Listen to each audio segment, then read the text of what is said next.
Despite being one of the biggest land animals, camels are docile animals that are pretty friendly with humans, and they make really good pets. They can also easily carry an extra 200 pounds and can walk about 20 miles a day through the harsh desert climate. They were mainly active in North America around 10 million years ago, but their useful abilities allowed them to migrate and spread across the globe.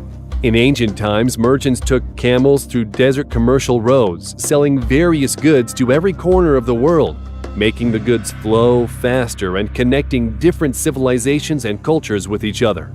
And in today's world, they have become a good partner for people who want to challenge themselves and go on adventures.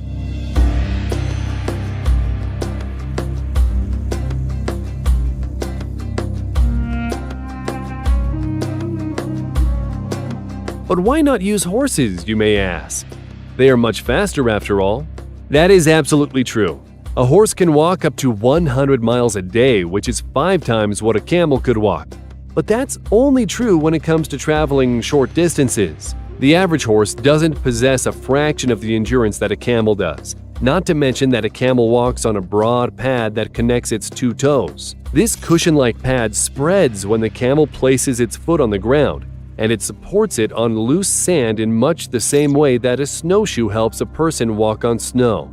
A horse, on the other hand, would sink or quickly tire and possibly suffer from muscle soreness or injury.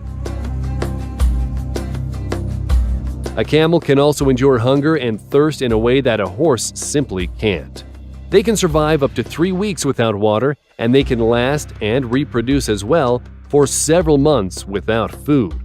They can survive a 40% weight loss and then drink up to 32 gallons of water in one drinking session.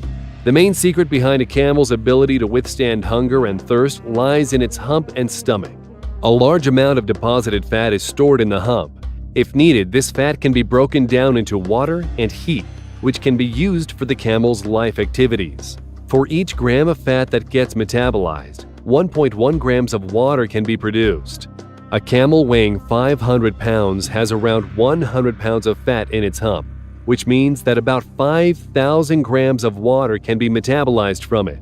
If the fat inside the hump is used, it will become limp and droop down, but with proper food and rest, the hump will return to normal.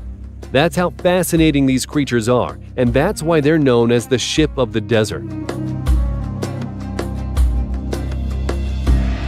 However, traveling across the desert, no matter how fun it may sound, is always a dangerous thing to do. In some deserts, not a single drop of water can be found, and without reference, it's really easy to lose your way. And although wild camels are very tolerant of hunger and thirst, and they know how to find water in the desert, camels raised in captivity are not as tough or as smart. They are always provided with enough food and water by their owners, and over time, these captive camels will lose their instinct to seek water and may die of thirst in the desert. If you happen to come across one of them, do not touch it. It will literally explode if you do. As mentioned earlier, there is a large amount of fat in the camel's hump, and when they die, these deposited fats remain in the hump, unable to carry out oxidative exercise, and there is no way for them to metabolize. Because of that, over time, these fats will be transformed into gases such as methane. In addition, after the camel's death, the water in the stomach is not digested. It remains in the stomach, while the microorganisms in the stomach stay active. They slowly decompose and ferment into carbon dioxide, nitrogen, and other flammables. Combine that with long exposure to the hot desert sun, and you've got yourself an explosive. The camel's skin will become dry and fragile. The microorganisms in the body will rapidly multiply and ferment, creating more and more gases in the camel's carcass. The corpse will inflate into a bulging balloon that is bigger than any live camel. And as soon as you touch it, even lightly, the camel's carcass will explode immediately. The power of such an explosion should not be underestimated. If anyone happens to be nearby, they may be injured. And even if they don't, they will be covered in a nasty combination of gases and liquids. A lot of people mistakenly think that a camel's hump contains drinkable water, and when they encounter a dead camel in the desert, they will try to cut it open and drink the water from the hump if they're thirsty. What they don't know is that the camel's hump doesn't actually store drinkable water. It stores everything in the form of fat.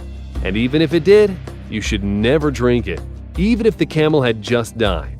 It will be full of bacteria and germs, and if you drink it, you will most likely contract a disease from it.